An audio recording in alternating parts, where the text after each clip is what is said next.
ये शिप्रा कहाँ रह गई? कहीं दिखाई नहीं दे रही। ये स्थूल और इंद्र ने शिप्रा को बंदी क्यों बना लिया? निश्चित ही कोई बड़ी समस्या उत्पन्न हुई है। राजकुमारी जी, शिप्रा तो आपकी सखी है, वो आपको छोड़ के कहाँ जा सकती है भला? अच्छा ठीक है, आप चिंता ना करें, आप सबसे विदा ले लीजिए, मैं तब तक उसे ढूंढता हूँ। और रही बात आपकी प्रिय वस्त्रों की, तो आप निश्चिंत रहिए, उसकी व्यवस्था मैं कर दूंगा। आपके माथे पर ये चिंता की रेखाएं अच्छी नहीं लगती हैं।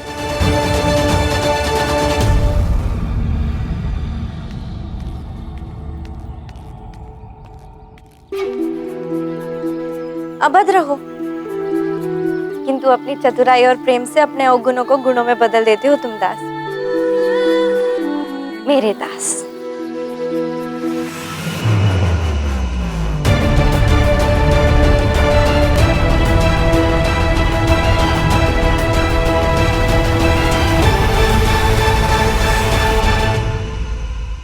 भगवान के लिए शांत हो जाओ, हमें हमारी बात समझाने का अवसर तो दो।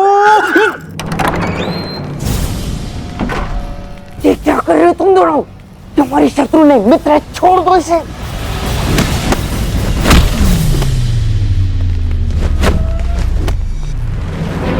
देखा चंद्र, मित्र जब थी तब थी, अब शत्रु है। दाइमा की मूर्छा कुछ समय के लिए भंग हुई थी और उन्होंने पुनः मूर्छित होने से पूर्व इसे तुम्हारे विषय में सब कुछ बता दिया। और ये तुम्हारी मित्र सम्राट को तुम्हारे विषय में सब कुछ बताने जा रही थी। वो तो अच्छा हुआ कि मैंने और इंद्र ने दाइमा और शिप्रा के मध्य हुई वार्तालाप को सुन लिया और इसे सम्राट के समक्ष जाने से रोक लिया। शिप्रा, इस समय मैं तुम्हें केवल यही बता सकता हूँ कि तुम्हारी माँ की दशा का कारण मैं नहीं था, वो मात्र एक दुर्घटना थी और शेष सभी बातों के लिए कारण है मेरे पास, किंतु अभी मेरे पास पर्याप्त समय नहीं है। मैं एक दिन तुम्हें अवश्य बताऊंगा, किंतु अभी मुझे युद्ध भूमि पुकार रही है, क्षमा करना।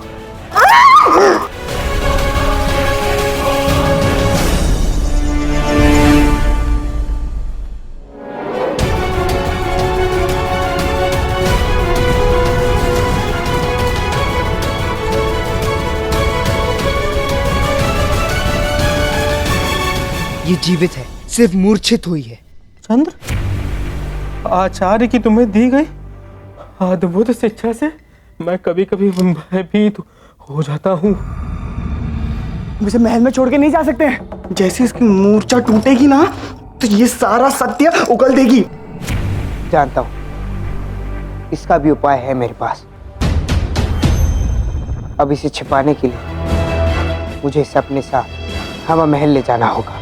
किंतु महल में इस समय सब युद्ध के लिए सज्ज हो रहे हैं, ऐसे में सबकी दृष्टि के समक्ष इसे छुपाना कैसे संभव होगा, वो भी महल के बीच बीच। जानता हूं,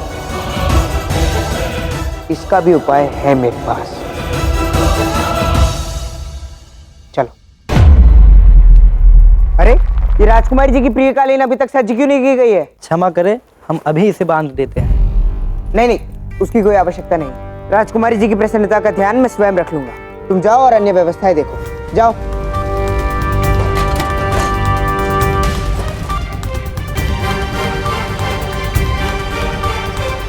शीघ्र करो, हमें इस कालीन को उस रथ पर चढ़ाना होगा जिसमें धुरधरा की अन्य वस्तुएं ले जाई जाएंगी, तभी हम बिना किसी की दृष्टि में आए शिप्रा को हवा महल ले जा पाएंगे।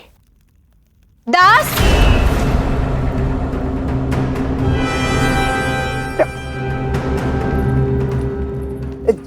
जी राजकुमारी जी, हमें निकलना चाहिए।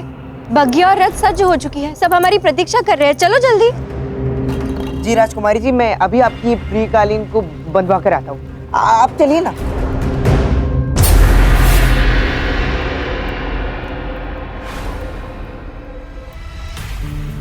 मुझे भान नहीं था, परंतु अब मैं जान गई हूँ कि तुम्हें मेरी कितनी चिंता है दास। इसीलिए मेरे प्रिय वस्तुओं को मेरे लिए सज्ज कर रहे हो तुम।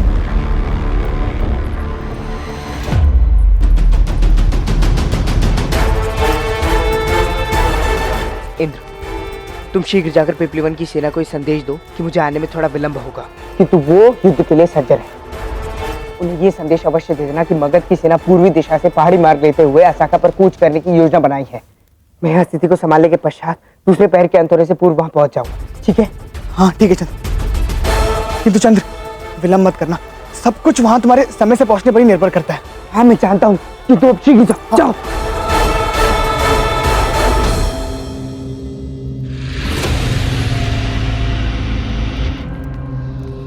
अब बस किसी प्रकार हमें इस कालीन को उस रथ में चढ़ाना होगा जिसमें दुर्धरा का सामान ले जाया जा रहा है।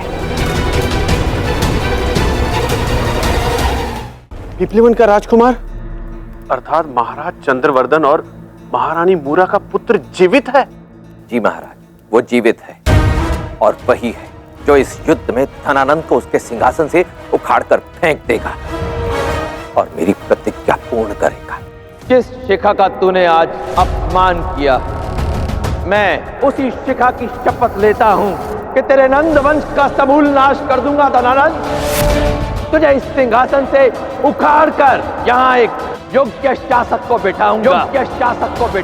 उसे ही चुना है मैंने अखंड भारत का भावी सम्राट बनने के लिए।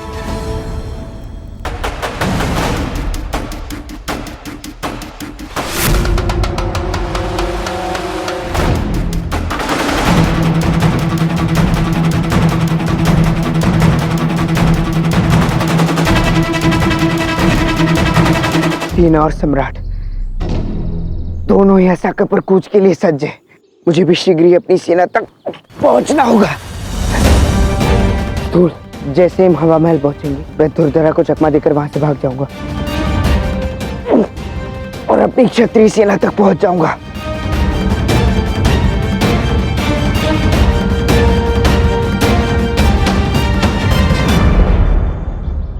सावधान, मगधपति सम्राट धनानंद पधार रहे हैं।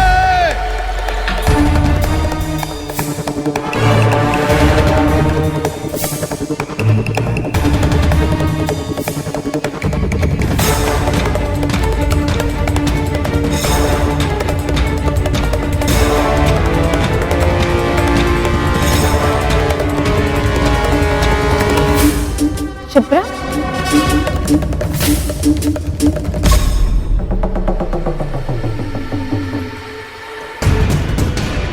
वो तो पहले ही जा चुकी है।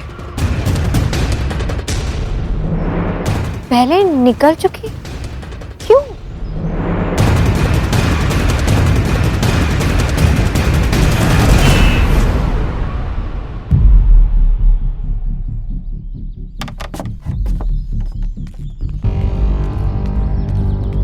आपके पहुंचने से पहले ही आपके कक्ष को व्यवस्थित करने, ताकि आपके हवा महल पहुंचने पर आपको कोई कष्ट ना हो।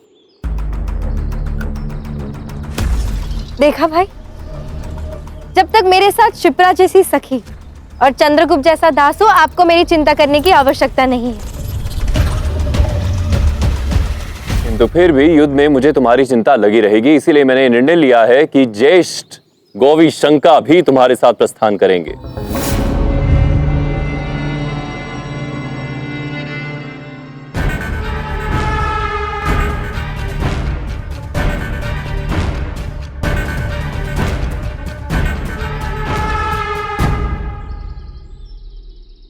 किंतु भाई, गोवी भैया को हमारे साथ हवा महल आने की क्या आवश्यकता है?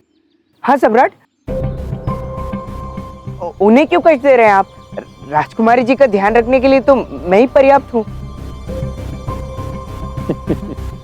कदाचित तुम ज्येष्ठ गोवी शंका को उनकी धीमी गति और विशाल काया से आंक रहे हो दास, किंतु तुम ये नहीं जानते कि भले ही ज्येष्ठ गोवी शंका तुम्हारे मित्र की भांति धीमे हो, किंतु उनकी बुद्धि कटार सी तीखी है।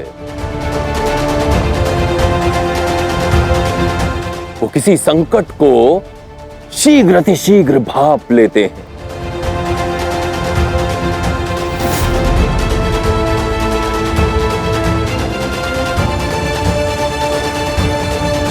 और मुझे अपनी बहन की सुरक्षा के लिए ऐसा ही कोई चाहिए।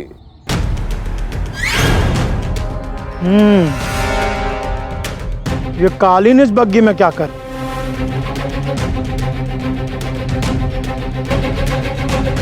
मुझे इसे देखकर विचित्र सा अभाव हो रहा है। आवश्यकता से अधिक भारी प्रतीत होती है ये कालीन। गोवी शंका को तो अभी से ही शंका होने लगी। ये कहाँ फंस गया चंद्र?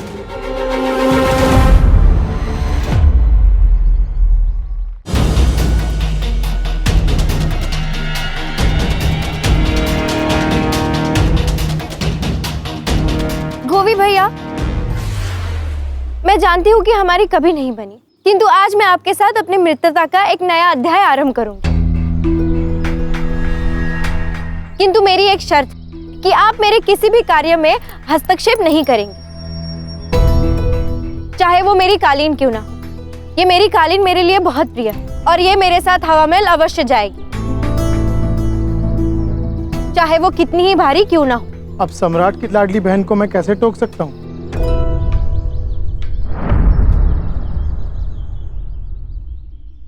आपको रुष्ट होने की कोई आवश्यकता नहीं है ज्येष्ठ।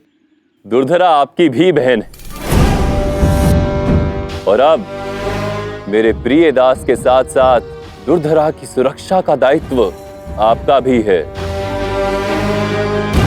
और आप आनंद से रहें, आपकी भोजन की आवश्यकताएं पूर्ण होती रहे, इसलिए मैं अपना सबसे कुशल रसोइया आपके साथ भेज रहा हूं।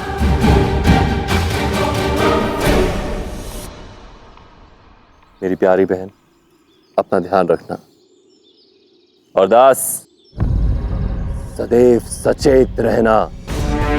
मेरी बहन पर कोई संकट नहीं आना चाहिए। अवश्य सम्राट।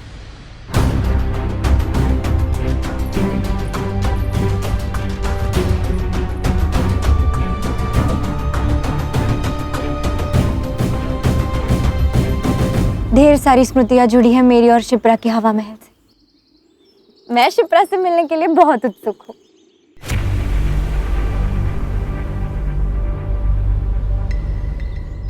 चाहे जितनी बाधाएं डाल दो धनानंद, किंतु तुम मुझे रोक नहीं सकते।